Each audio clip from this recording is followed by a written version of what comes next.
جو اب خیبر پختونخوا کا حصہ ہے، مرجر سے پہلے اور مرجر کے وقت جو قانونی اور انتظامی اصلاحات جن کا ان سے وعدہ کیا گیا تھا، نیشنل پول میں، قومی وسائل میں ان کو جو حصہ دیا گیا تھا، جو وعدہ ہوا تھا، یہ نہ بھولے کہ یہ پاکستان کا وہ حصہ ہے، یہ ہمارے ملک کے وجود کا وہ حصہ ہے جو زخمی ہے۔ انتہا پسندی، دہشت گردی اور ہمارے سو کالڈ فارن پالیسی مس ایڈونچرز اور ایکسپیریمنٹس نے وجود کے اس حصے کو ہمارا زخمی کیا ہوا ہے۔ اس زخمی حصے کو خصوصی توجہ دینی ہوگی۔ وہاں کے لوگوں کو اعتماد میں لے کر، وہاں کے مشران، وہاں کے نوجوانوں کو، وہاں کی سول سوسائٹی کو، وہاں کے نمائندگان کو اعتماد میں لے کر جتنی بھی وہاں کے قانونی، انتظامی اور مالی معاملات ہیں، ترقیاتی معاملات ہیں، ان کو فوری طور پر حل ہو جانا چاہیے۔ آج ہماری ورکنگ کمیٹی میں ملک کی موجودہ معاشی اور اقتصادی صورتحال پر بھی کافی طویل مشاورت ہوئی، اور ہم یہ سمجھتے ہیں کہ موجودہ جو حکمران ہیں، جن کا یہ کہنا تھا کہ ہم پاکستان کا نقشہ بدل دیں گے، جن کا یہ کہنا تھا کہ پچھلی حکومتوں کی جتنی ناکامیاں ہیں، ہم جب آئیں گے تو ہم پاکستان کو کامیابی کی راہ پر لے کر چلیں گے، جن کا یہ کہنا تھا کہ ہمارے پاس ایک بہترین ٹیم ہے، اور جن کا یہ کہنا تھا کہ ہمارے پاس ایک بہترین پلان ہے، جن کا کہنا تھا کہ ہم 1 کروڑ نوکریاں دیں گے، جن کا کہنا تھا کہ ہم 50 لاکھ گھر بنائیں گے، جن کا کہنا تھا کہ ہم قرضے نہیں لیں گے، جن کا کہنا تھا کہ ہم روزگار دیں گے، اور جن کا کہنا یہ تھا کہ ہم مہنگائی کو کم کریں گے، آج صرف یہ سینٹرل ورکنگ کمیٹی نہیں، آج صرف عوامی نیشنل پارٹی نہیں، آج پورا ملک، پاکستان کا ہر شہری یہ سوال کر رہا ہے کہ وہ ٹیم کہاں گئی، وہ پلان کہاں گیا، وہ 2 نہیں 1 پاکستان کہاں ہے، اور وہ پرانا نہیں نیا پاکستان کہاں پر ہے۔ کیوں ہمارے قرضے 30,000 سے مارچ میں اس لیے کہہ رہا ہوں کہ کوئی یہ نہ کہے جی کرونا آ گیا تو حالات خراب ہو گئے، کیوں ہمارے قرضے 41,000 ارب روپے تک چلے گئے، کیوں دوائیوں کی قیمتوں کو بار بار بڑھایا گیا، کیوں آٹا، گندم اور چینی کا سکینڈل آیا،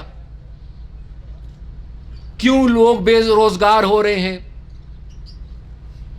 کیوں دن بدن گھی، سبزیاں، دال، ان کی قیمتیں بڑھ رہی ہیں،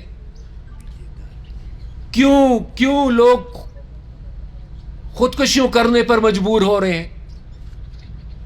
کیا یہ وہ نیا پاکستان ہے؟ کیوں ہم IMF کی شرائط کو مان رہے ہیں؟ کیوں ہم سرکاری اہلکاروں کی تنخواہیں نہیں بڑھا رہے؟ کیوں آج پینشن پر نظر ثانی کی باتیں کی جا رہی ہیں؟ کیوں آج روپے 30% سے زیادہ ڈی ویلیو ہو گیا ہے؟ کیوں آج ایک مزدور سے لے کر، ایک کسان سے لے کر ایک بڑا صنعتکار، یہ سب پریشان ہیں؟ حقیقت یہ ہے کہ معاشی مشکلات جن کا انہوں نے وعدہ کیا تھا کہ ان مشکلات کو ہم حل کریں گے، حقیقت یہ ہے کہ اس حکومت نے معیشت کو تباہ کر کے رکھ دیا۔ They have destroyed the economy of this country.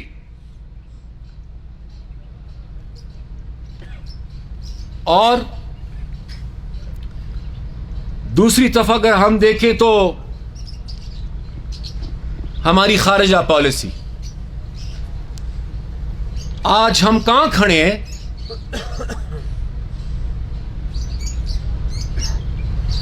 آج جب ہم کسی انٹرنیشنل فورم پہ اپنا موقف پیش کرتے ہیں، کتنی لوگ ہماری اس موقف کی حمایت کرتے ہیں؟ آج جب ایک طرف ہندوستان کا موقف آتا ہے اور دوسری طرف پاکستان کا موقف آتا ہے، کیوں یہ ہوتا ہے کہ ہمارے مسلمان ممالک جن کے ساتھ ہمارے تاریخی تعلقات رہے، کیوں وہ ہمیں سپورٹ نہیں کرتے؟ آج کیوں یہ ہو رہا ہے کہ پہلے وزیر اعظم کہتے ہیں کہ میں ملیشیا جا کر سمٹ میں شرکت کروں گا، اور پھر کہتے ہیں کہ میری مجبوری ہے، میں ملیشین سمٹ میں شرکت نہیں کر سکتا، وہی سمٹ جو آپ کے کہنے پر آپ کے دوست ممالک بلاتے ہیں۔ آج کیوں پاکستان کا فارن منسٹر سعودی عرب جیسے دوست کے خلاف بات کر رہا ہے؟ آج کیوں وزیر اعظم کی بجائے، کیا مشکل ہے، کیا ضرورت ہے؟ وزیر اعظم اور حکومت پر اعتماد نہیں رہا یا ان ممالک کا کہ آج مجبوراً پھر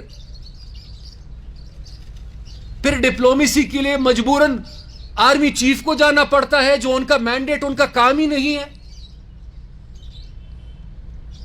اور آج کیوں؟ سوال میرا یہ ہے کہ جب ملکنڈ اور سوات کی صورتحال خراب ہو رہی تھی، اس وقت کے وزیر اعظم نے اس وقت کی سیاسی قیادت اور لیڈرشپ سے خود مشاورت کی تھی کہ نہیں کی تھی؟ جب آرمی پبلک سکول کا واقعہ پیش آیا، اس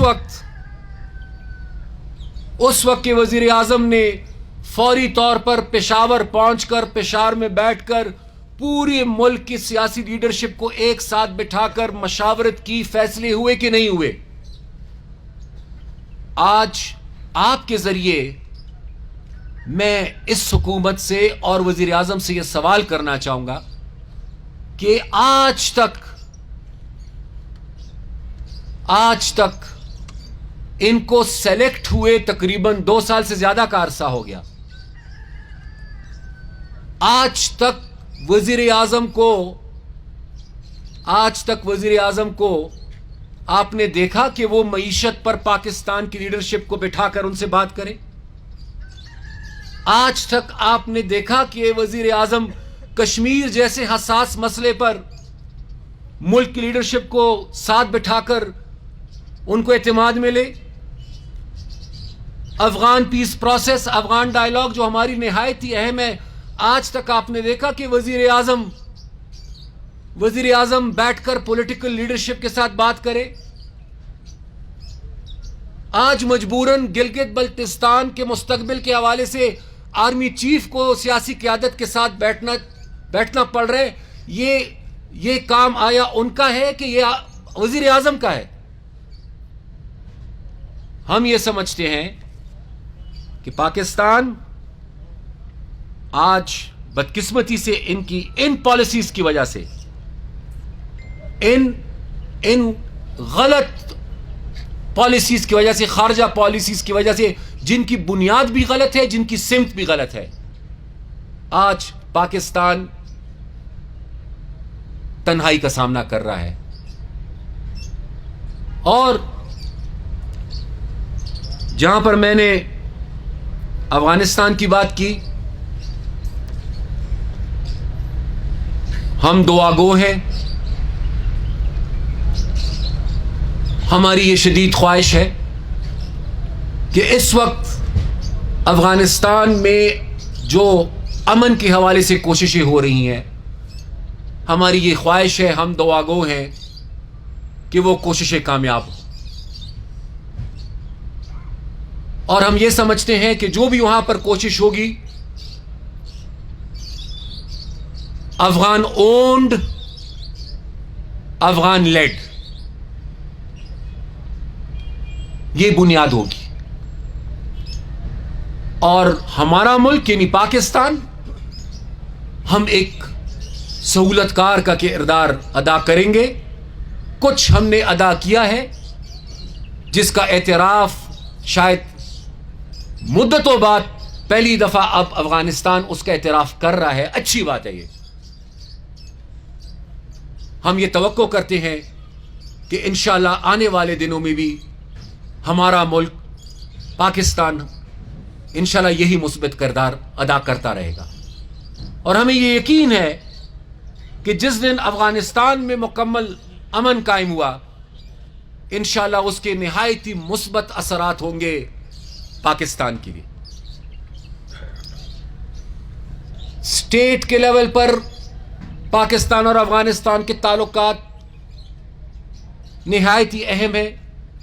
اعتماد کا فقدان نہیں ہونا چاہیے، حکومتی سطح پر نہیں ہونا چاہیے، بلکہ جس کو پیپل ٹو پیپل کانٹیکٹ کہتے ہیں وہاں پر بھی ہمارے رابطے مزید بڑھنے چاہیے اور وہ رشتے مضبوط ہونے چاہیے.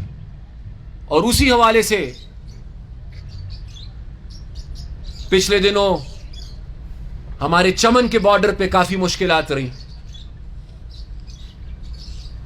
وقتاً فوقتاً ہمارے باقی جتنے بارڈرز ہیں ان پہ مشکلات پیش آتی ہیں. یہ بھی ہماری خواہش ہے اور یہ بھی ہمارا مطالبہ ہے. کرتارپور راہداری ہمیں خوشی ہے، واگا بارڈر کے ذریعے آمد و رفت ہوتی ہے، تجارت ہوتی ہے، ہمیں خوشی ہے، ہمیں کوئی اعتراض نہیں. لیکن اگر واگا بارڈر پر تجارت ہوتی ہے اور آمد و رفت ہوتی ہے تو جتنے بھی ہمارے بارڈرز ہیں پھر افغانستان کے ساتھ، اس پر بھی مکمل آزادی کے ساتھ آمد و رفت بھی ہونی چاہیے اور تجارت بھی ہونی چاہیے. اور یہ آمد و رفت اور تجارت اگر ہوتی ہے تو اس میں یہ سمجھتا ہوں کہ افغانستان کا فائدہ ہے، لیکن افغانستان سے زیادہ پاکستان کا فائدہ ہے. اور میں اگر یہ مطالبہ کر رہا ہوں تو میں بے شک افغانستان کے خیر خواہ کی حیثیت سے یہ کر رہا ہوں، لیکن اس سے بڑھ کر میں ایک پاکستانی کی حیثیت سے پاکستان کا خیر خواہ ہوتے ہوئے میں یہ مطالبہ کر رہا ہوں.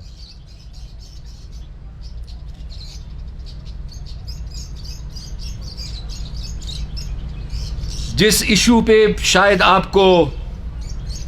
آپ کی دلچسپی سب سے زیادہ ہو وہ ہے پاکستان ڈیموکریٹک موومنٹ یعنی پی ڈی ایم. آج طویل مشاورت ہوئی ہے ہمارے اس اجلاس میں. پی ڈی ایم کے حوالے سے اس وقت کے جتنے بھی معاملات ہیں وہ آج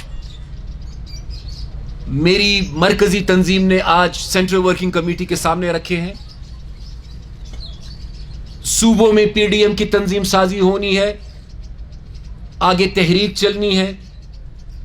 اس حوالے سے آج سینٹرل ورکنگ کمیٹی نے اپنی تجاویز دی اور سینٹرل ورکنگ کمیٹی نے ہماری رہنمائی کی ہے. اور پی ڈی ایم میں اے این پی کے شمولیت کے حوالے سے عوامی نیشنل پارٹی کی سینٹرل ورکنگ کمیٹی نے مکمل اتفاق رائے کے ساتھ اس فیصلے کی حمایت کی ہے اور اس کو انڈورس کیا ہے. اور اب جو چارٹر بننے جا رہا ہے، کیونکہ مقصد ہمارا یہ نہیں ہے کہ ایک کی چھٹی ہو اور دوسرا حکمران آ جائے. جو اس ملک کے اصلی مسئلے مسائل ہیں بہت سارے ہیں، میں ان تفصیلات میں نہیں جانا چاہتا. پروونشل آٹانومی ہے، 18th امینڈمنٹ ہے، ریسورسز کا ڈسٹریبیوشن ہے، سپریمیسی آف دا پارلیمنٹ ہے، protection of basic fundamental rights ہے، ایک partial across the board NAB کا قانون ہے، ہر صورت آئین کا تحفظ ہے. یہ انشور کرنا ہے کہ تمام ادارے اپنے آئینی حدود میں رہے. ایک صحیح معنوں میں ایک فیڈرل پارلیمنٹری ڈیموکریسی اس ملک میں، اس کی کنٹینیوٹی، اس کا تسلسل اور بہت ساری چیزیں یہ اس چارٹر میں آئیں گی. اس چارٹر کے حوالے سے بھی آج مرکزی ورکنگ کمیٹی نے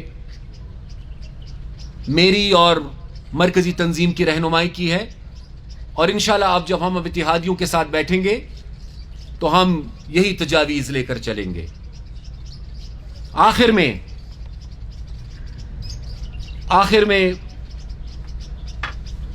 یہاں پر الیکشن ریفارمز کے حوالے سے کافی بحث ہوئی، اور ہم سب یہ سمجھتے ہیں، بلکہ ہم نہیں، اب تو پورا ملک یہ سمجھتا ہے کہ جب تک اس ملک میں فیئر، فری اینڈ امپارشل انتخابات نہیں ہوتے، یعنی صاف شفاف غیر جانبدارانہ انتخابات، تب تک جب بھی انتخابات ہوں گے وہ متنازع ہوں گے، وہ کنٹروورشل ہوں گے. لہذا اپنے پلیٹ فارم سے بھی اور پی ڈی ایم کے پلیٹ فارم سے بھی ہماری یہ بھرپور کوشش ہوگی کہ for a longer time period, یعنی ایک طویل عرصے کے لیے ان ہاؤس چینج مسئلے کا حل نہیں ہے. ایک مختصر مدت میں پارلیمنٹ کے ذریعے الیکشن ریفارمز ہوں، ان الیکشن ریفارمز میں کسی قسم کی کوئی مداخلت نہ ہو، ہر قسم کی مداخلت سے پاک الیکشنز ہو، اور ان الیکشنز کے ذریعے پھر جس کو بھی مینڈیٹ ملے وہ ظاہری بات ہے کہ پھر وہ مینڈیٹ سب تسلیم کریں گے، کیونکہ وہ ایک جینون مینڈیٹ ہوگا. اور اس کے ساتھ میں تھوڑا سا ایڈ کرتا چلوں، ایک محترم وزیر صاحب نے اے پی سی کے بعد ایک ملاقات کے حوالے سے کافی چرچا کیا گیا، اور آپ سمجھ گئے ہوں گے کہ میں کون سی ملاقات کی بات کر رہا ہوں. میں اور کسی کے حوالے سے کوئی بات نہیں کہنا چاہوں گا، میں اس ملاقات کے حوالے سے صرف ایک بات کہنا چاہوں گا. آلدو کہ وہ ملاقات گلگت بلتستان کے حوالے سے تھی، اور سیاسی جماعتوں نے گلگت بلتستان میں صاف شفاف انتخابات کے لیے اپنی تجاویز دی، اور فوج کی جو بھی اعلیٰ قیادت وہاں پر موجود تھی ان کے الفاظ سے میں دہرا دیتا ہوں، اور یہ دعا کروں گا کہ اللہ تعالیٰ ان کو بھی، ہمیں بھی اور پارلیمنٹ کو یہ توفیق دے کہ ہم اس کو عملی شکل دے سکیں. اور وہ الفاظ یہ تھے کہ سیاسی پارٹیز اگر election reforms, political parties election reforms اگر لاتی ہیں تو ہمیں بڑی خوشی ہوگی. اور جس دن سیاسی پارٹیز نے مل کر یہ فیصلہ کیا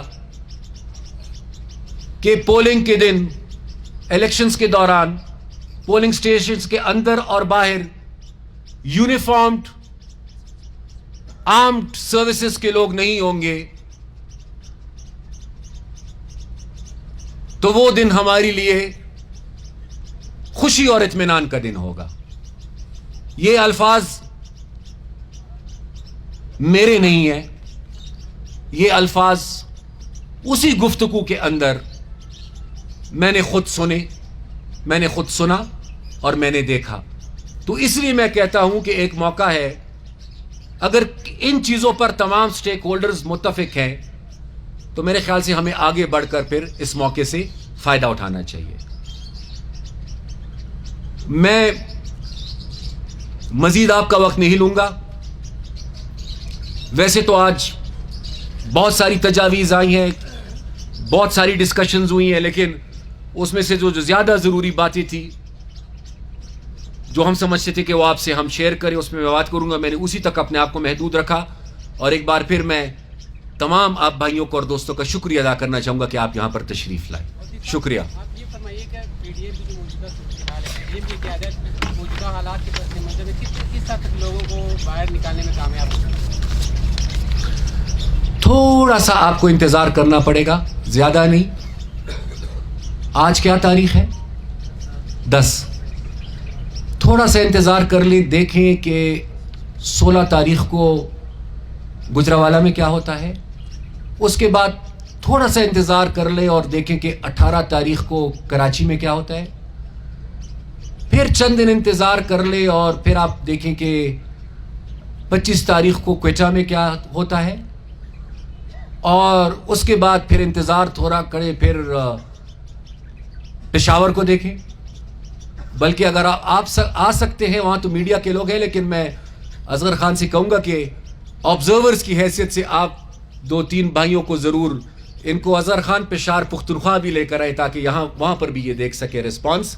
اور پھر میرے خیال سے تھوڑا سا اور انتظار کریں اور دیکھیں کہ پھر دسمبر کے مہینے میں لاہور میں کیا ہوتا ہے اور کوئٹہ 25.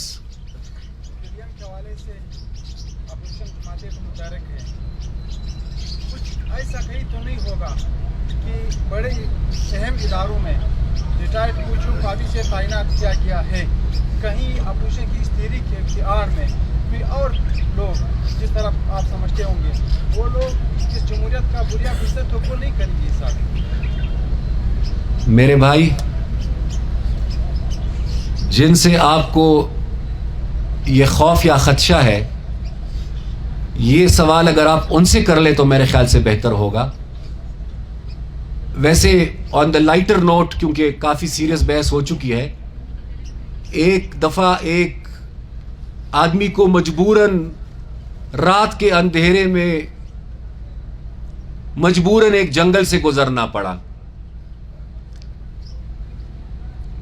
تو ایک ہوشیار آدمی نے اس کو کہا, جس طرح بھی آپ نے مجھ سے سوال کیا ہے, ایسے ہی کہ ہوشیار آدمی تھا, اس نے اس کو کہا کہ بھائی میرے بہت دیر ہو چکی ہے, تم جنگل سے گزر رہے ہو,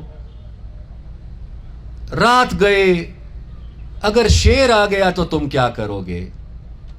تو جو آدمی بیچارہ مجبور تھا, جس نے جانا ہی تھا, اس نے جواب دیا کہ اللہ خیر کرے, پہلے تو شیر نہیں آئے گا, لیکن اگر خدا نہ خواستہ شیر آ گیا تو پھر میں کیا کر سکتا ہوں, جو کرنا ہے وہ تو شیر نے کرنا ہے.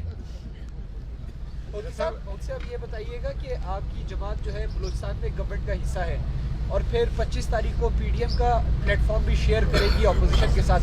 کیا یہ عوامی نیشنل پارٹی کا دورہ معیار نہیں ہے کہ آپ صوبے میں اتحادی حکومت کے, اسی حکومت کے جس کو آپ سلیکٹڈ کہتے ہیں, اور وفاق میں جو ہے آپ ان کے خلاف اپوزیشن میں ہیں؟ کیا پیپلز پارٹی سندھ میں اس وقت حکومت میں ہے یا نہیں ہے؟ ہے نا. اسی طریقے سے ان کی تو اپنی حکومت ہے, اسی طریقے سے ہم بلوچستان حکومت کا حصہ ہے, جس کی چیف منسٹر کا تعلق شاید میرے خیال سے پی ٹی آئی سے نہیں ہے. لیکن جس دن وہ موقع آیا اور جس دن فیصلہ متفقہ ہوا کہ ہم نے نکلنا ہے, تو بھائی میرے, بلوچستان میں صرف ہم حکومت سے نہیں نکلیں گے, ہم اسمبلی سے نکلیں گے. اور جب اسمبلی سے نکلیں گے تو ظاہری بات ہے کہ حکومت سے بھی نکلیں گے. میں اپنے بلوچستان کی پارلیمنٹری پارٹی کا شکریہ ادا کرنا چاہوں گا. ایک میری بہن ہے, میرے 3 اور بھائی ایم پی ایز ہیں, 2 اس میں منسٹرز ہیں. چاروں نے آج مجھے یہی کہا ہے, اور جس دن میں پہنچا ہوں مجھے یہی کہا ہے کہ جی جس دن پاکستان کی سطح پر متفقہ فیصلہ ہو گیا, آپ نے آنا بھی نہیں ہے, آپ نے صرف فون پہ ہمیں اطلاع دینی ہے, ہم حکومت سے بھی باہر ہوئیں گے اور ہم اسمبلی سے بھی باہر ہوں گے. سر یہ کہا جا رہا ہے, کچھ تجزیہ کر رہے ہیں کہ اے این پی اور پیپلز پارٹی کے پاس موقع ہے, نون لیگ کشتیاں جلا چکی ہے, مولانا کی کشتیاں کسی اور نے جلا دی ہیں. اس پر آپ کیا کہیں گے؟ کیا Peoples Party P D M کا اس طرح سے ساتھ دے گی جس طرح نون لیگ اور مولانا صاحب ساتھ ہیں, یا پھر آپ کی پارٹی؟ میرے بھائی اگر آپ جیسے مہربان ہمیں ساتھ رہنے دیں تو انشاءاللہ ہم ضرور ساتھ ہیں اور ساتھ رہیں گے. یہ الگ بات ہے کہ چونکہ مختلف سیاسی جماعتیں ہیں اور ظاہری بات ہے کہ مختلف سیاسی جماعتوں کے مختلف نظریے ہوتے ہیں. ہر ایشو پر مختلف سیاسی جماعت کی اپنی ایک سوچ ہوتی ہے, اپنی ان کی ترجیحات ہوتی ہے. اب اگر میں آپ کو یہ کہوں کہ جتنی بھی ایشوز ہیں اس پر یہ تمام پارٹیز متفق ہیں تو یہ میں غلط بیانی کروں گا. لیکن چارٹر کی شکل میں ہم ایک منیمم کامن ایجنڈا ترتیب دیں گے اور اس منیمم ایجنڈا پر چارٹر پر تمام اپوزیشن جماعتیں متفق ہوں گی اور اس چارٹر کے ساتھ جتنا مسلم لیگ اور مولانا صاحب سنسیئر ہوں گے اتنا ہی پیپلز پارٹی اور ANP سنسیئر ہوگی. حیدر صاحب, یہ تحریک انصاف پچھلے دور میں 2.5 سال بعد دھرنے اور اس طرح کی سیاست کرتی رہی, اس کے بعد آپ لوگ اب یہ دھرنے اور اس کی سیاست کر رہے ہیں, تو یہ اگلی گورنمنٹ جب آئے گی اور بنے گی تو پھر اور دھرنے اور اس کی سیاست کرے گا. یہ دھرنے اور اس کی سیاست کب ختم ہوگی ملک سے؟